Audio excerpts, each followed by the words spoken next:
स्वागत आहे तुमचं free English speaking course day 16 मध्ये। आपण बघत आहोत सिंपल पास्ट टेन्स म्हणजे साधा भूतकाळ। मागच्या व्हिडिओमध्ये आपण सिंपल प्रेझेंट टेन्स बघितलेला आहे। आज आपण बघणार आहोत simple past tense. Simple past tense म्हणजे काय, त्याचा अर्थ काय असतो, रचना काय असते, त्याच्यामध्ये होकारार्थी वाक्य, नकारार्थी वाक्य, तसेच होकारार्थी वाक्याचा प्रश्न कसा बनवायचा, नकारार्थी वाक्याचा प्रश्न कसा बनवायचा, ते आज आपण आजच्या व्हिडिओमध्ये बघणार आहोत। बघा, सिंपल पास्ट टेन्स म्हणजे साधा भूतकाळ। बघा अर्थ काय आहे। सिंपल पास्ट टेन्स म्हणजे साधा भूतकाळ हे अशा क्रियांसाठी वापरले जाते ज्या भूतकाळात घडून संपल्या आहेत। मराठीत या वाक्यांच्या शेवटी सामान्यतः ला, ली, ले, लो, ल्या, ल्यास अशी अक्षरे येतात। उदाहरणार्थ, तो गेला, तिने खाल्ले। या क्रियापदाचे दुसरे रूप V2 म्हणजे पास्ट फॉर्म वापरले जाते। बघा, सिंपल पास्ट टेन्सची रचना कशी असते। कर्ता प्लस क्रियापदाचे दुसरे रूप प्लस कर्म म्हणजे subject plus V2 plus object. बघा, या ठिकाणी सब्जेक्ट आहेत I, we, you, they, he, she, it, Ram. मी, आम्ही, तू, तुम्ही, ते, तो, ती, ते, राम। बघा आता सिंपल पास्ट टेन्स मधील वाक्य। I sang a song. I sang a song. मी गाणं गायलं। बघा, मराठी वाक्याच्या शेवटी आलेला आहे ल आणि V2 वापरायचा आहे, त्यामुळे इथे वापरलेला आहे सॅंग। सिंग म्हणजे गाणे म्हणणे, पण सिंगचा सेकंड फॉर्म आहे सॅंग, त्यामुळे आय सॅंग अ सॉन्ग। मी गाणं गायलं। We waited for you. आम्ही तुझी वाट बघितली। बघितली वाक्याच्या शेवटी शब्दाच्या शेवटी आलेला आहे ली। वेटेड, वेट म्हणजे वाट बघणे, वेटचा सेकंड फॉर्म आहे वेटेड, त्यामुळे वी वेटेड फॉर यू।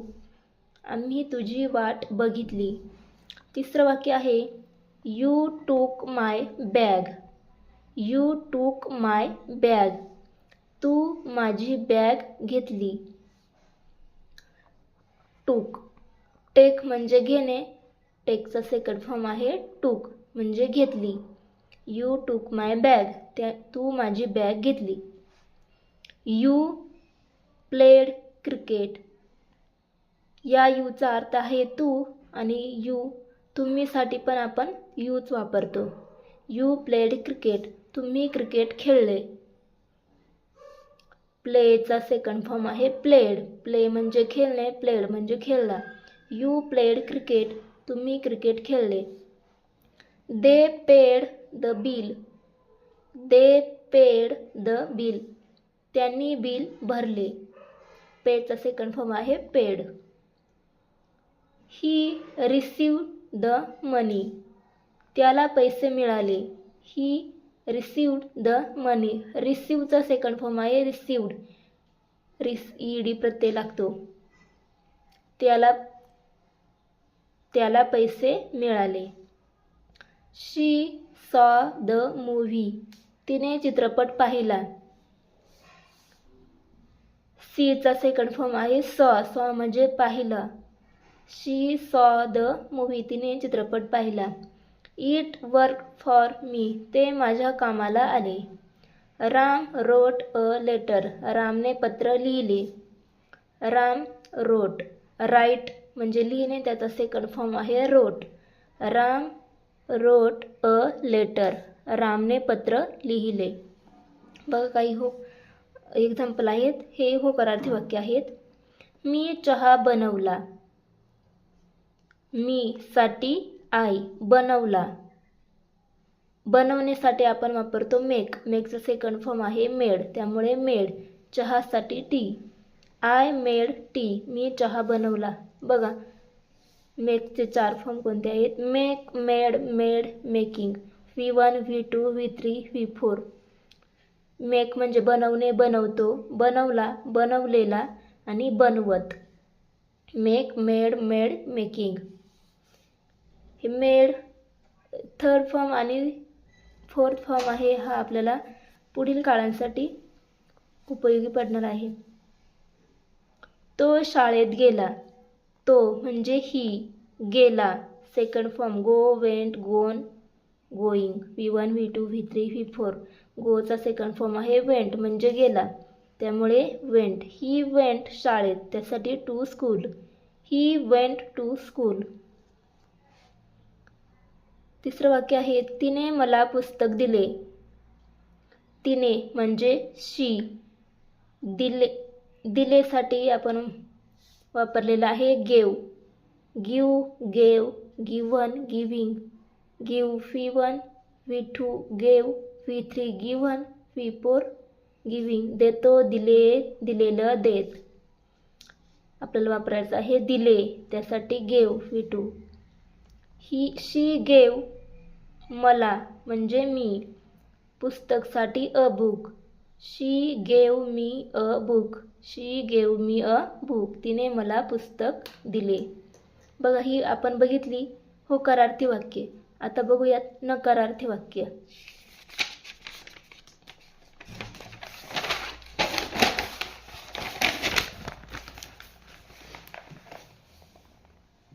नकारार्थी वाक्य म्हणजेच निगेटिव्ह सेंटेन्सेस. बघा, नकारार्थी वाक्य बनवताना वाक्याची रचना कशी असते. Subject plus did not plus verb म्हणजे V1 प्लस ऑब्जेक्ट. या ठिकाणी नकारार्थी वाक्यामध्ये आपण डीडचा वापर करतो, त्यामुळे जे सेकंड फॉर्म वापरतो होकारार्थी वाक्यांमध्ये V2, त्याऐवजी या ठिकाणी डीड वापरल्यामुळे V1 वापरायचं आहे, म्हणजे मूळ क्रियापदाचं पहिलं रूप वापरायचं आहे. बघा, I did not sing a song. होकारार्थी वाक्यामध्ये बघितलेलं होतं आपण मी गाणं गायलं. या ठिकाणी आहे मी गाणं गायलं नाही. मी गाणं गायलं नाही. I did not sing a song.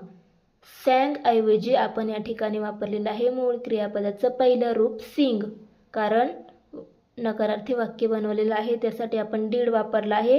आणि ज्यावेळेस वाक्यामध्ये आपण डीड वापरतो त्यावेळेस V1 वापरायचं आहे. I did not sing a song. मी गाणं गायलं नाही. बघा, नकारार्थी वाक्य बनवताना वाक्यामध्ये सहाय्यकारी क्रियापद असावं लागतं, पण या ठिकाणी simple present tense, simple past tense यामध्ये वाक्यामध्ये सहाय्यकारी क्रियापद नसतं, त्यामुळे आपल्याला डू, डज, डीड असे हे सहाय्यकारी क्रियापदे कन्सिडर करायला लागतात. आणि डू आणि डजचा वापर आपण सिंपल प्रेझेंट टेन्समध्ये करतो आणि डीडचा वापर आपण सिंपल पास्ट टेन्समध्ये करतो. Did. I did not sing a song. मी गाणं गायलं नाही. We did not wait for you. आता या ठिकाणी बघा, वेटेड ऐवजी आलेलं आहे वेट, पहिलं रूप. We did not wait for you. आम्ही तुझी वाट बघितली नाही. आम्ही तुझी वाट बघितली. आम्ही तुझी वाट बघितली नाही. We did not wait for you. You did not take my bag. तू माझी बॅग घेतली नाही. टूक ऐवजी घेतलेला आहे take. You did not take my bag. तू माझी बॅग घेतली नाही. You did not pay the bill. तुम्ही बिल भरले नाही. They did not pay the bill. त्यांनी बिल भरले नाही. He did not receive the money. त्याला पैसे मिळाले नाही. He did not receive the money. She did not see the movie. तिने चित्रपट पाहिला नाही. या ठिकाणी सॉ ऐवजी आपण पहिलं रूप वापरलेलं आहे सी. सी म्हणजे पाहणे. She did not see the movie. Ram didn't write a letter. रामने पत्र लिहिले नाही. बघा, डीड नॉट ऐवजी आपण डिडंट असं देखील वापरू शकतो, कारण डीड नॉटचं कॉन्ट्रॅक्शन होतं डिडंट. डीड नॉट किंवा डिडंट या दोन्हीपैकी एक वापरू शकतो, डीड नॉट किंवा didn't. Ram didn't write a letter. रामने पत्र लिहिले नाही. रामने पत्र लिहिलं त्यासाठी होतं राम रोट अ लेटर. बघा, मी चहा बनवला नाही.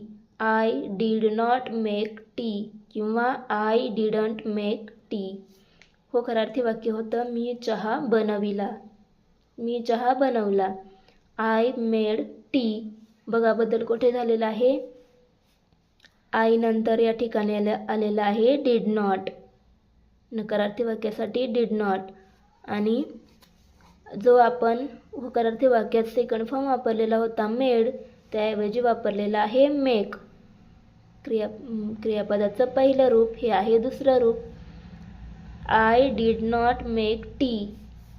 या ठिकाणी एवढंच लक्षात ठेवायचं आहे, ज्यावेळेस आपण नकारार्थी वाक्य बनवतो त्यावेळेस डिड नॉटचा वापर करायचा. आणि डिड नॉटचा वापर केला तर मूळ क्रियापदाचं पहिलं रूप घ्यायचं, दुसरं रूप घ्यायचं नाही. दुसरं रूप आपण होकारार्थी वाक्यामध्ये वापरायचं.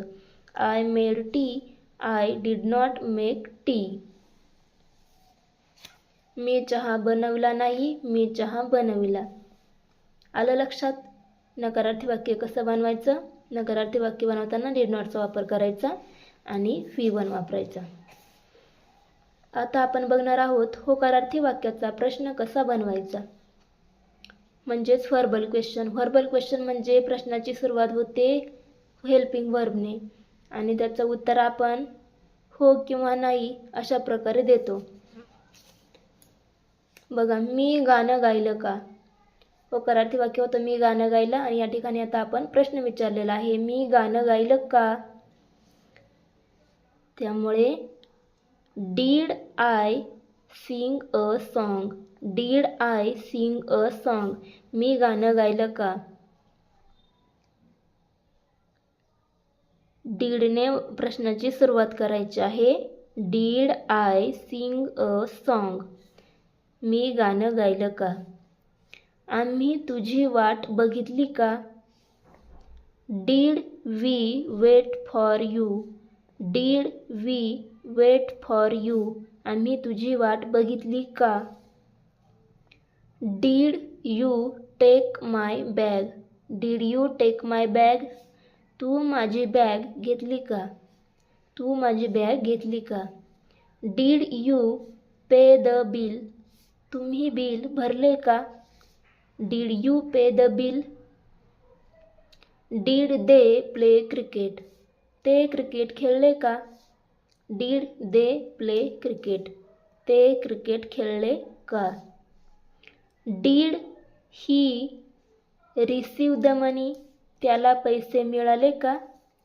Did he receive the money. त्याला पैसे मिळाले का. Did she see the movie. तिने चित्रपट पाहिला का. Did Ram write a letter. रामने पत्र लिहिले का. बघा एक्झाम्पल, जे होकारार्थी वाक्य होतं मी गाणं गायलं. I sang a song. प्रश्न कसा झाला त्याचा. मी गाणं गायलं. मी गाणं गायलं का. त्यासाठी प्रश्नाची सुरुवात होणार हेल्पिंग व्हर्ब. त्यासाठी वाक्यात हेल्पिंग व्हर्ब नाही आहे, त्यासाठी आपण वापरायचं आहे डीड. डीड त्यानंतर कर्ता आय आणि त्यानंतर क्रियापदाचं पहिलं रूप आणि त्यानंतर object. Did I sing a song. Did I sing a song. I sang a song. प्रश्न बनवताना वापरलेला आहे डीड, त्यामुळे V2 ऐवजी वापरायचा आहे V1. प्रश्नाची सुरुवात करायची आहे हेल्पिंग व्हर्बने. Did I sing a song. मी गाणं गायलं का. त्याचं उत्तर आपण असं देऊ शकतो हो मी गाणं गायलं. Yes I sang a song. अशा प्रकारे आपण उत्तर देऊ शकतो. मी गाणं गायलं. मी गाणं गायलं का. I sang a song. Did I sing a song. फक्त वाक्यामध्ये बदल लक्षात घ्यायचा आहे. कुठे होतो. वाक्यात डीड आलं का V2 ऐवजी वापरायचं आहे V1 आणि प्रश्नाची सुरुवात करायची आहे डीडने. त्याच प्रकारे बघा नकारार्थी वाक्याचा प्रश्न कसा बनवायचा. आता मी गाणं गायलं नाही. मी गाणं गायलं नाही का.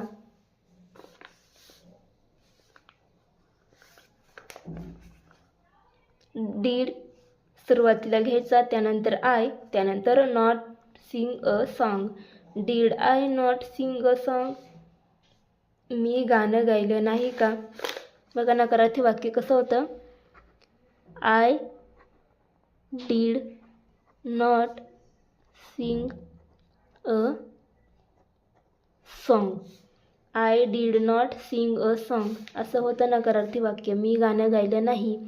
आणि त्याचा प्रश्न बनवला, मी गाणं गायलं नाही का? त्यासाठी डीड वाक्याच्या सुरुवातीला घेतला आणि त्यानंतर उरलेलं वाक्य तसंच.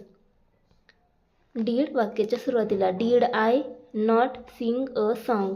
Did I not sing a song? मी गाणं गायले नाही का? Did we not wait for you? आम्ही तुझी वाट बघितली नाही का? Did you not take my bag? तू माझी बॅग घेतली नाही का? Did you not pay the bill? तुम्ही बिल भरले नाही का?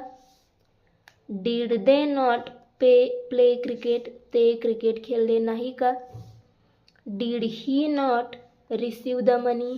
त्याला पैसे मिळाले नाही का? Did she not see the movie? तिने चित्रपट पाहिला नाही का? Did Ram not write a letter? रामने पत्र लिहिले नाही का? बघा अशा प्रकारे नकारार्थी वाक्याचा प्रश्न बनवायचा आहे.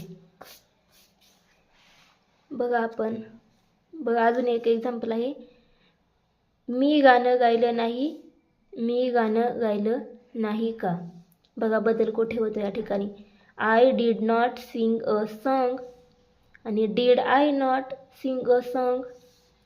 हा जो डी आहे तो वाक्याच्या सुरुवातीला घेतला, त्यानंतर वाक्याचा कर्ता नॉट आहे असंच ठेवलं या ठिकाणी आणि त्यानंतर sing a song. Did I not sing a song? I did not sing a song. Did I not sing a song? मी गाणं गायलं नाही. मी गाणं गायलं नाही का? आणि हेच वाक्य जर आपण असं बोललो, I didn't sing a song, did not ऐवजी आपण डिडंट वापरलं, I didn't sing a song, तर प्रश्न बघा कसा होईल. डिडंट वाक्याच्या सुरुवातीला, त्यानंतर I sing a song. I sing a song. Didn't I sing a song? Did I not sing a song? आणि didn't I sing a song?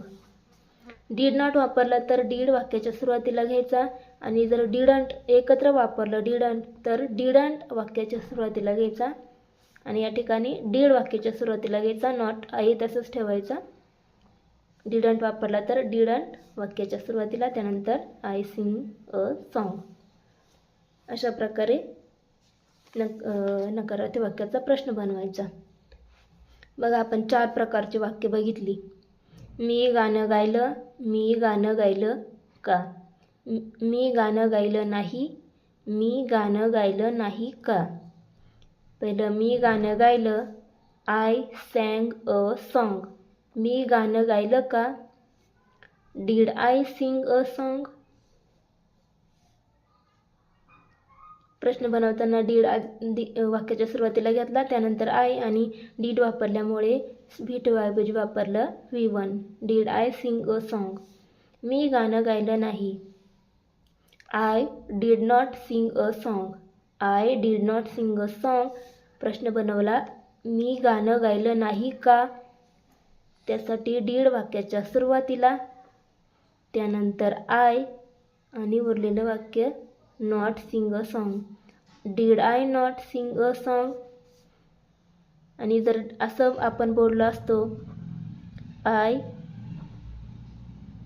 Didn't sing a song, तर प्रश्न असा झाला असता, didn't I sing a song?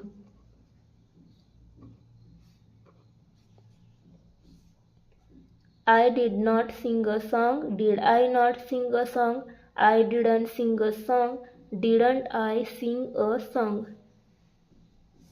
अशा प्रकारे आपण होकारार्थी वाक्य, नकारार्थी वाक्य, त्याचा प्रश्न कसा बनवायचा ते आपण आज बघितलेलं आहे. आय होप तुमच्या लक्षात आलेलं असेल. व्हिडिओ आवडला असल्यास व्हिडिओला लाईक करा, शेअर करा, कमेंट करा आणि चॅनलला सबस्क्राईब करा. आणि ज्यांनी सिंपल प्रेझेंट टेन्सचे व्हिडिओ बघितलेले नसतील त्यांनी जाऊन ते व्हिडिओ बघा.